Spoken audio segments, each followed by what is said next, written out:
speaking of Texas, I know you were putting out some, I think you call them your Timbits over on Inside Nebraska Yeah, over that was there. good. Was good. Obviously, you get the Dawson Merritt flip, but you mentioned Texas, and it sounded like, at least from what I was seeing on your tweets, and I don't want to spoil too much of the stuff for you, but sounds like Michael Terry is maybe back in the picture in a way that maybe we didn't expect. Yeah, it's been interesting that recruitment. So back in the spring when I joined the beat and I was gathering intel on that, everyone around him basically said if it's not going to be Texas, it's going to be Nebraska.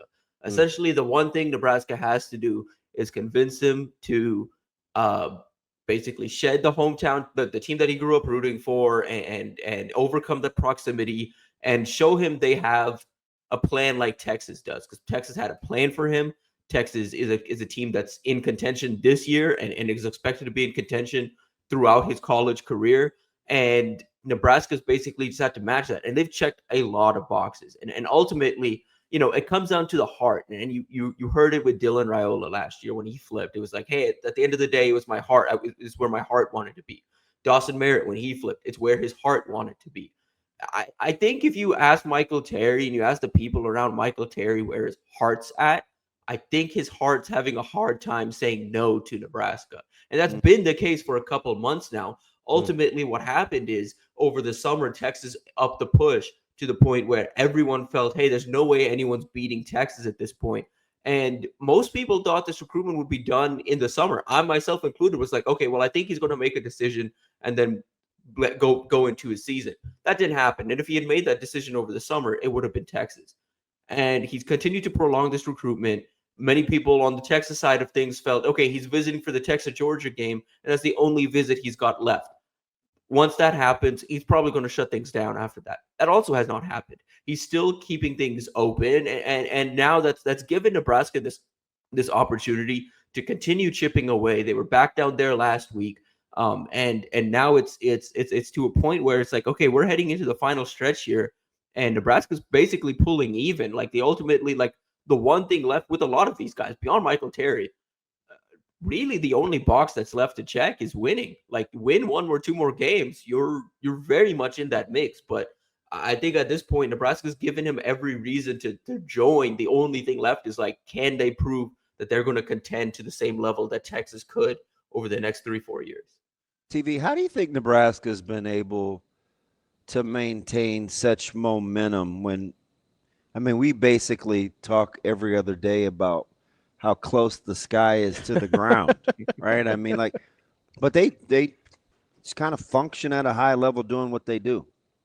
Yeah, I mean, because Nebraska has stuff to sell off the field now, which they didn't in years past, and I think also you cannot underestimate or overstate, I guess, the importance of the staff and their ability to build relationships. They do such a good job, from Matt Rule down to recruiting assistants, down to even current players and recruits. They do a really good job of getting guys connected and keeping them connected to the point where it's like, hey, like with Dawson Merritt, it's like, hey, even when he committed to Bama, it was like, hey, I'm going to keep a couple. I'm going to continue talking to a couple schools. When he said that, he was talking about like solely Nebraska. Like it's because Nebraska is the only school that he had multiple relationships at, from like head coach down to the defensive coordinator, down to the position coach, down to other assistants on the staff, down to Dylan Raiola, down to other people in the linebacker room, down to the commits that started working on him, and then Jamar Mosey joins the staff, and all of that. It's just Nebraska. It's to the point where not even overwhelmed, but it's like guys consistently are like, hey, I hear from Nebraska more than anyone else. Like I'll give this straight up an example. 2026 4-star defensive end Hunter Higgins, like he put it best. He's like, in this day and age, a lot of schools kind of resort to like the mass texting, where you can text you text one text in this in this app, and then you can mass send it out to however many recruits you want.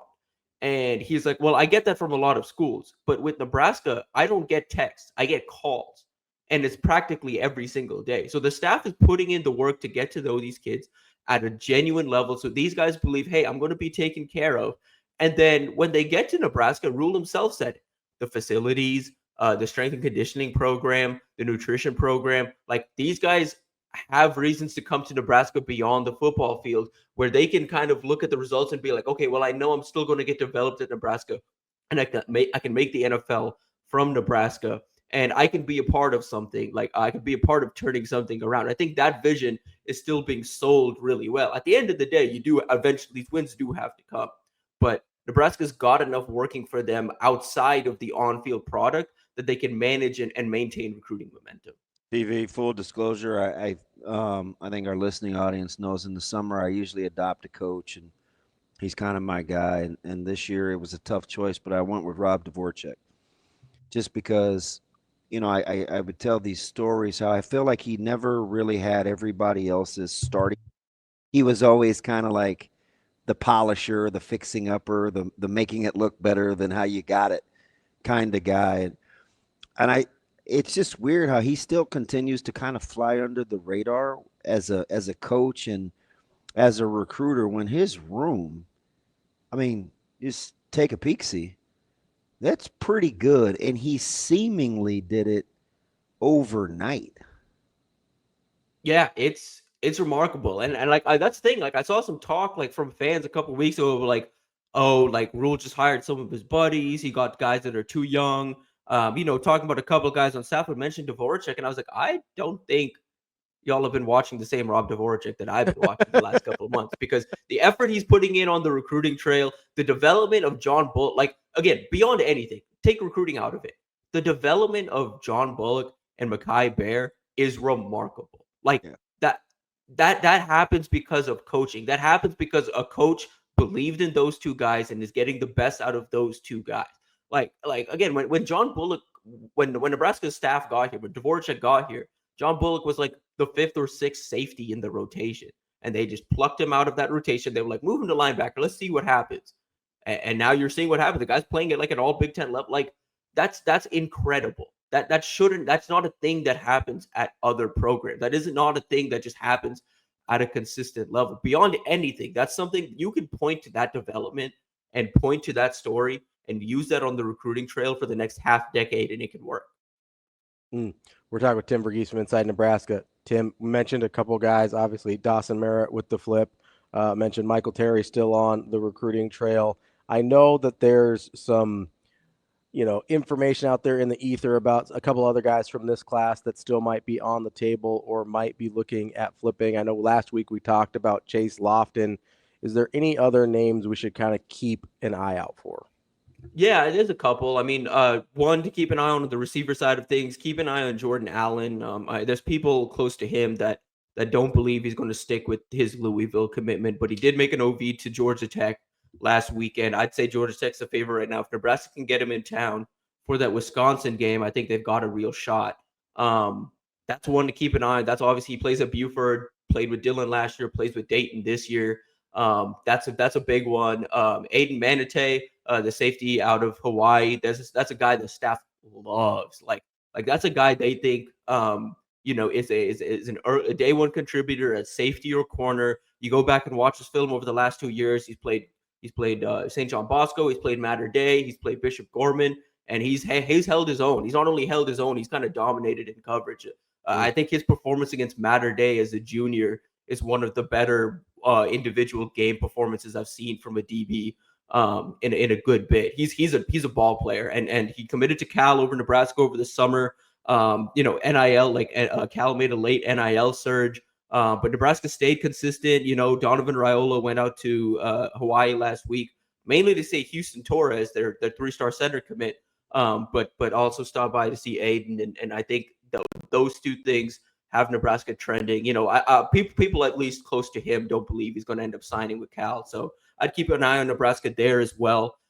Those are the two big ones. Chase Lofton, obviously, as well. Like that one, just wherever the wind blows at this point. Like I feel like a Texas A&M visit could happen, a Florida State visit could happen.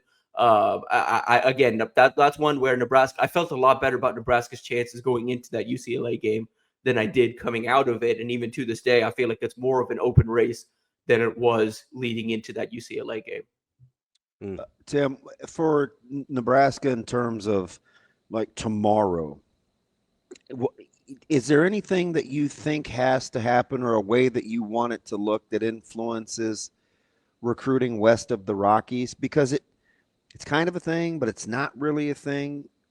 As it relates to recruiting, how does a game like this rank? Yeah, it's important. I think just in the sense that these are still two national brands that players coast to coast are paying attention to. I mean, Nebraska is going to have two targets in 2026.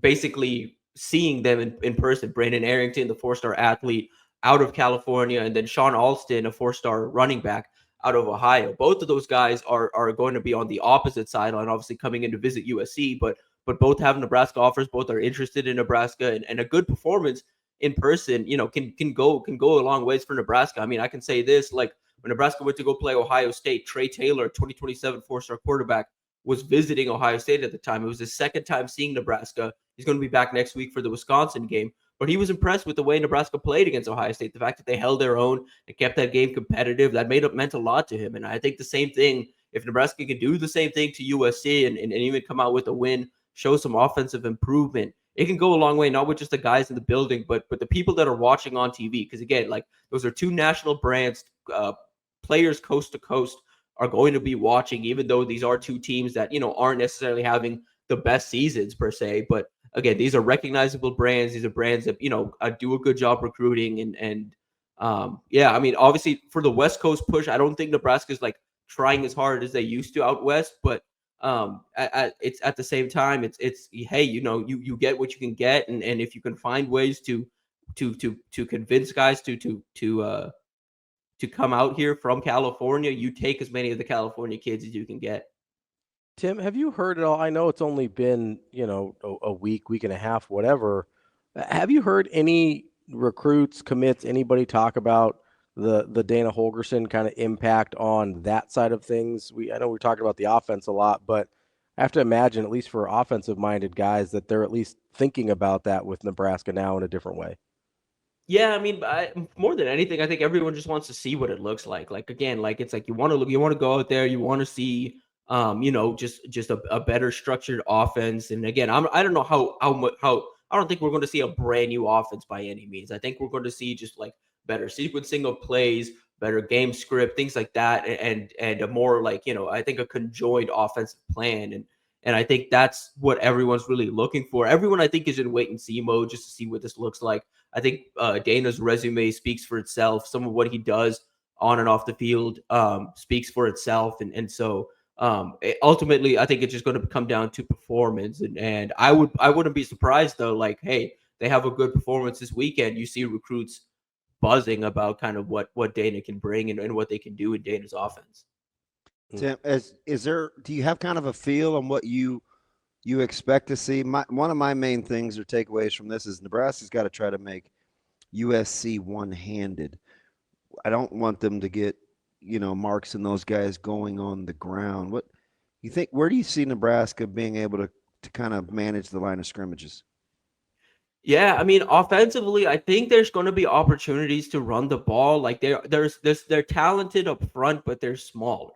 They're not as big as some of these other Big Ten programs. And so, having some type of offensive success running the ball and trying to keep Dylan Raiola clean would go a long ways. Obviously, there's some talented pass rushers. I'm a big Anthony Lucas guy. I'm a big Braylon Shelby guy, some of those guys on the back end of the defense, they might not have Kamari Ramsey tomorrow, but he's a guy I'm a big fan of. But on the other side of things, yeah, I mean, USC's line is one that doesn't give up a whole lot of pressure. I think they've done a good job of bolstering that line down, and especially recently, they've played at a very high level. But for Nebraska, in my opinion, I think it just comes down to trying to put that pressure on Jaden and playing contained, because he can kill you with his legs. That's something Miller Moss can't really do, but Jaden can. And a big thing on USC side, they consistently going up into the bye week have fans specifically been like, why don't we run the ball enough? We have two really good backs, and they do. Woody Marks is tremendous. Behind him, Quinton Joyner's like a change of pace, really fast kid. And both of those guys, I think can could give Nebraska some problems if they let them. And so I want to see if Lincoln kind of gets back to running the ball a little more, does revert back to a little more 50-50 or even 60-40 running the ball with a dual threat quarterback making his first start with the program. I just like to see how Nebraska contends that, because again, this is a lot of unknowns. Nebraska's talked all year about how, hey, teams will come out and give them something different out of the bye, or give them something different when they play them. At some point, you have to adjust. Can you adjust? Is Nebraska going to be able to adjust on the fly? And don't kick the ball to Branch. Yes, correct. Under any circumstances. That's our Jet Award winner. I've seen more tape on that dude. I don't know why he kind of flies for as much as a guy like him can fly under the radar. He needs more touches. I get it. He's a little guy, and you want to, like, I guess, have him last, Preserve him a little bit. Man. No, I mean, I don't think on the USC side of things they haven't been super thrilled with his effort and the development of his route running. I could totally see him being a one-trick pony. Right? Hey, just give me the ball in space. It doesn't work like that. Got to run some routes. I could see that, Tim. Yeah. So, but I don't think he's going to stay at USC. I'll say that much too. I don't think he's there past the season. Yeah. It was his coach had some interesting remarks when we wanted to bring him in. Usually the Jet Award winners fly in, and we got the hard no because he needs development in spring ball. So I was like, oh. Haven't got that one before. I wonder if he knows that.